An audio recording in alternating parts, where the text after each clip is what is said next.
Dave Chappelle just explained why Katt Williams destroyed Wanda Smith live on air, and the truth might shock you. If you do anything wrong in your life, and I find out about it, I'm gonna try to take everything away from you. And I don't care when I find out. Could be today, tomorrow, 15, 20 years from now. If I find out, you're fucking finished.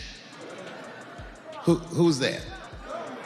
That's you! What started as a radio interview quickly turned into one of the most brutal roast moments in comedy history. So I did not want to go back and forth with Katt Williams like that. That bothered me so bad. That really bothered. Wanda thought she could throw shade, but Katt flipped the script and humiliated her in front of millions. For years, people laughed at the clip, but now that Wanda has passed, the internet is asking, was Katt wrong all along? Or was this just comedy doing what comedy does? It was a sin.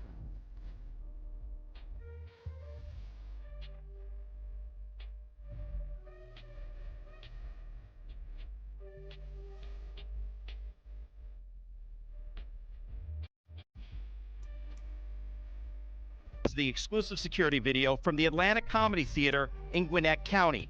You can see Wanda Smith and her husband by the front door. Watch as Katt Williams. Chappelle says the answer is clear, and he's not holding back. He believes Katt wasn't just defending himself, he was fighting against the cancel crowd before cancel culture even had a name. But when you look deeper, this story isn't just about jokes, it's about pride, careers, and a moment that spiraled way beyond the studio walls. And what happened next would shock everyone. The internet never forgets, and nothing proves that better than Katt Williams' clash with Wanda Smith. The interview happened back in 2018, but the clip still pops up every few months, and every time it brings a storm of arguments. On one side, people laugh at how Katt roasted Wanda on her own show. On the other, critics say he crossed the line, embarrassed her, and even ruined the career she spent decades building. I do a really nice broccoli. They like my broccoli, and they love my baked chicken. Hey, right now, look up your phone and see what it takes to make broccoli, and tell me he doesn't say heat up water. Shut up. Is that the only step in broccoli? Heat up water? Simmer. Have you ever heard of burned broccoli? Can you burn broccoli? The drama reignited after Wanda's passing in 2024. Social media lit up with calls for Katt to apologize, with some fans even blaming him for her downfall. Posts accused Katt of being heartless, saying he owed Wanda's family the same kind of apology he gave to Michael Jackson's family. Others went even further, calling him names and dragging his past into the conversation. But not everyone agreed. Plenty of voices defended Katt, saying Wanda came at him first, and Katt only did what comedians do, turn a jab into a knockout. To them, the clip wasn't bullying. It was a masterclass in quick wit and survival in a space where everyone knows the rules. That's why the video won't die. It's not just a moment of comedy, it's become a case study in cancel culture, power dynamics, and what happens when personal pride collides with a comedian who refuses to back down. But this wasn't just a story of an old clip resurfacing, because then Dave Chappelle entered the conversation. When the clip resurfaced, it wasn't just fans weighing in. Dave Chappelle himself stepped into the conversation, and when Chappelle speaks, the comedy world listens. Instead of siding with the cancel crowd, he made it clear Katt Williams wasn't out of line. He was simply doing what comedians are supposed to do. That's why I don't be coming out doing comedy all the time, because y'all niggas is the worst motherfuckers I've ever tried to entertain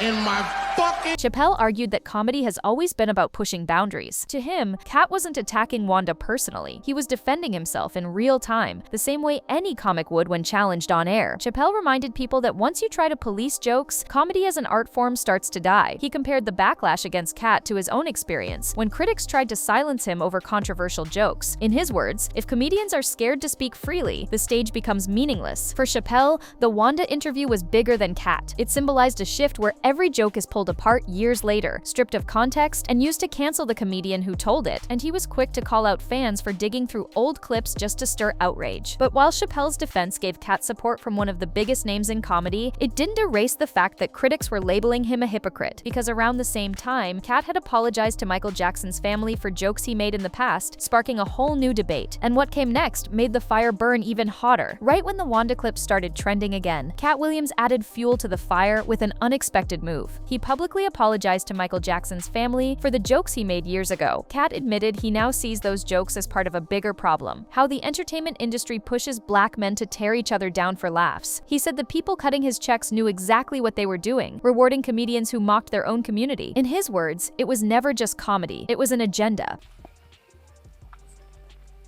I shouldn't have, honestly. Like,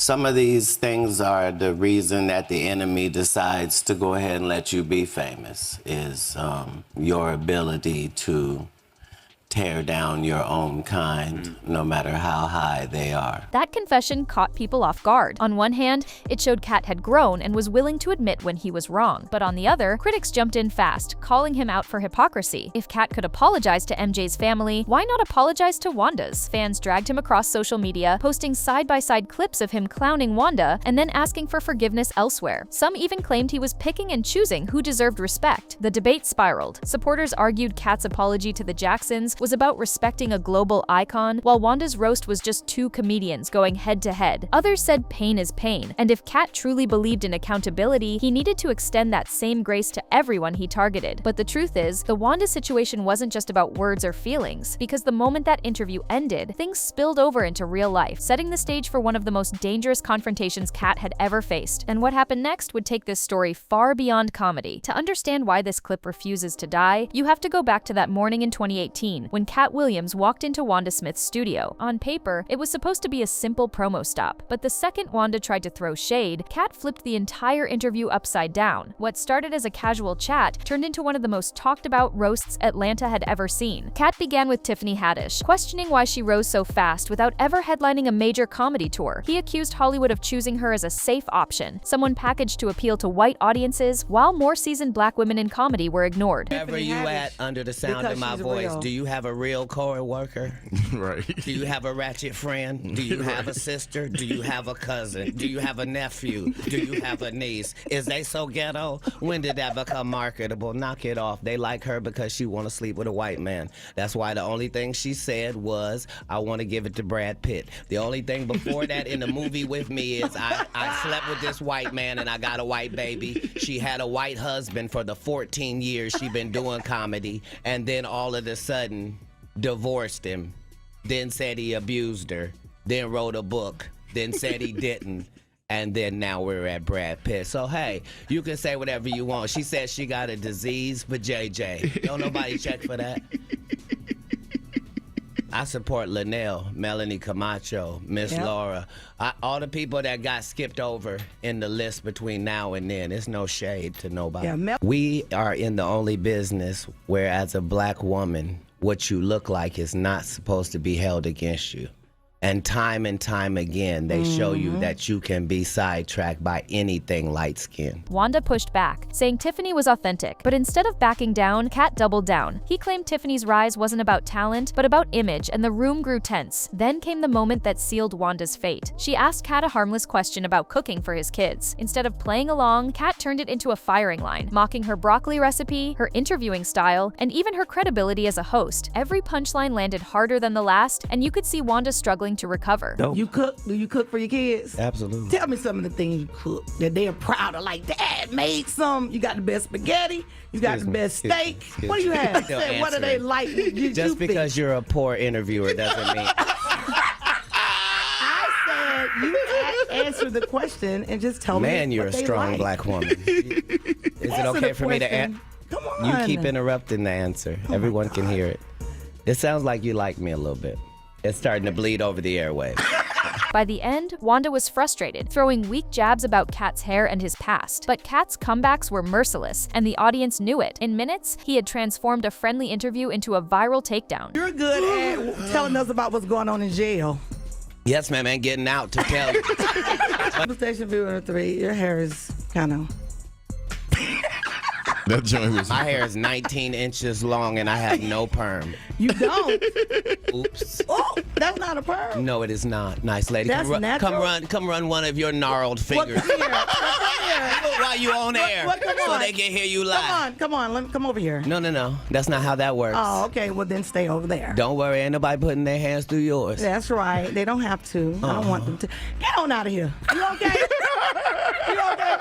Are you all right? Only one of our hands moving while we talk. Are you all right this morning?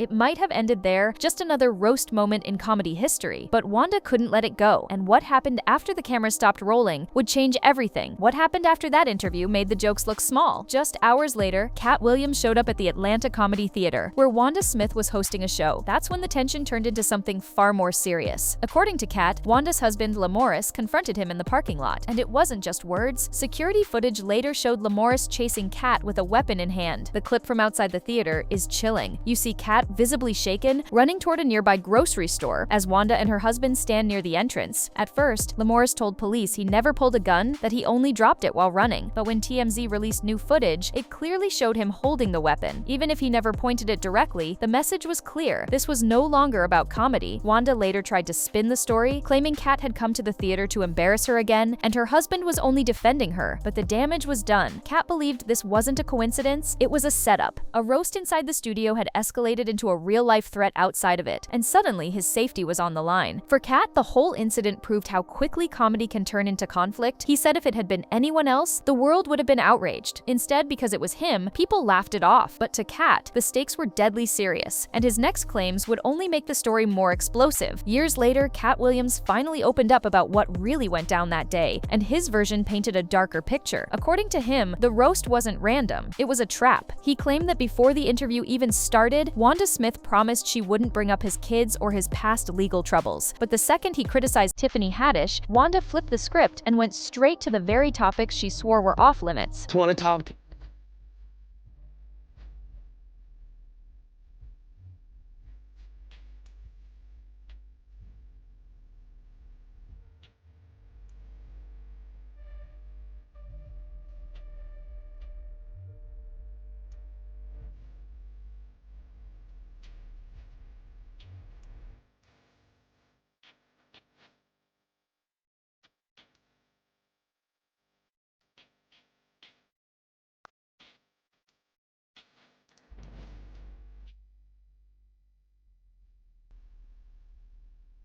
To Katt, that wasn't an accident. It was a setup to embarrass him live on air. And when Wanda's husband showed up later with a weapon, Katt said it confirmed everything. In his eyes, this wasn't just about pride or a bruised ego. He believed it was a coordinated attempt to humiliate him, and maybe even take his life. He compared it to the Will Smith and Chris Rock incident, pointing out how the world exploded when Will threw a slap, but when a weapon was pulled on him, the outrage never came. Instead, people laughed or shrugged it off as if his safety didn't matter. Katt made it clear he was willing to spar with words, but he wasn't prepared for someone to escalate things to real violence, and he never forgot how quickly the comedy world looked the other way. But Wanda wasn't the only one who faced fallout after that day, because soon after, her career took a turn that nobody saw coming. The interview might have ended in 2018, but the ripple effects on Wanda Smith's career lasted far longer. Just a few months later, in early 2019, Wanda was suddenly let go from her job at V103 Atlanta, the same station where the viral roast took place. No official reason was ever given, but speculation spread like wildfire. Many linked her firing back to the Katt Williams incident, saying the way she handled the roast and the fallout with her husband damaged her credibility, but others pointed to something else. During the interview, Wanda threw one last jab at Katt by calling him Lil Mama and using gay as an insult. In a city like Atlanta, with one of the largest Black LGBTQ communities in the country, that didn't sit well. Insiders claimed it made the station look bad, especially in a climate where words carry real consequences. Whether it was the roast, the gun drama, or her choice of insults, the fact is, Wanda never fully recovered her spot in radio after that moment. Meanwhile, Katt stayed quiet. He didn't speak out when Wanda was fired, and he didn't comment publicly on whether he felt vindicated. To him, the situation was already proof of what happens when pride and comedy mix with outside agendas. Still, the story wasn't over, because years later, when Wanda tragically passed away, the internet dragged Katt Williams back into the spotlight, reigniting the debate all over again. In October 2024, Wanda Smith passed away just one day after celebrating her 58th birthday. The news shook Atlanta's comedy scene, and tributes quickly poured in from fans, friends, and fellow entertainers. But one name was missing: Katt Williams. He made no public statement, no social media post, no official word at all, and that silence lit a fire online. Some said Katt did the right thing. Speaking up would have looked fake, maybe even hypocritical, after everything that went down. Others argued he should have at least acknowledged her legacy, even if just to show respect. Rumors spread that maybe he reached out privately, but because nothing was confirmed, people took his silence as another reason to drag him. The irony wasn't lost on fans. Years earlier, Katt had apologized apologize for mocking Michael Jackson. But when it came to Wanda, a woman he clashed with on air and almost faced real violence over, he said nothing. For critics, that silence spoke volumes. For his defenders, it was a smart choice because no matter what he said, people would have twisted it against him. And so, with Wanda's passing, the old clip rose again, fueling cancel culture's never-ending cycle. Was Katt Williams the villain who crushed Wanda's career? Or was he the target of a setup that comedy fans conveniently forgot? The debate continues, and maybe that's why this clip refuses to die. Looking back, the clash between Katt Williams and Wanda Smith is more than just a viral roast. It's a story about pride, comedy, and the blurry line between entertainment and real life. What started as a war of words inside a radio studio spilled out into a parking lot confrontation, ended with a career shaken, and years later resurfaced with fresh debates after Wanda's passing. For some, it proves Katt was ruthless and owed her an apology. For others, it shows how a comedian simply defended himself in the way only Katt could, with sharp wit and no fear. Dave Chappelle's defense added another layer, framing the moment as a warning about cancel culture and the dangers of digging into the past to destroy someone's present. And Katt's own regrets about mocking Michael Jackson only made the conversation more complicated, showing that even the boldest comedians carry a weight of reflection behind the laughter. But in the end, there's one truth no one can deny. The Wanda interview changed lives. It reshaped Wanda's career. It scarred Katt with a near-deadly confrontation, and it left fans divided years later. Comedy has always been a mirror of society, sometimes funny, sometimes harsh, and sometimes painful. So the question lingers, was Katt Williams guilty of going too far, or was he a victim of circumstances that no comedian should ever face? That's for the world to decide.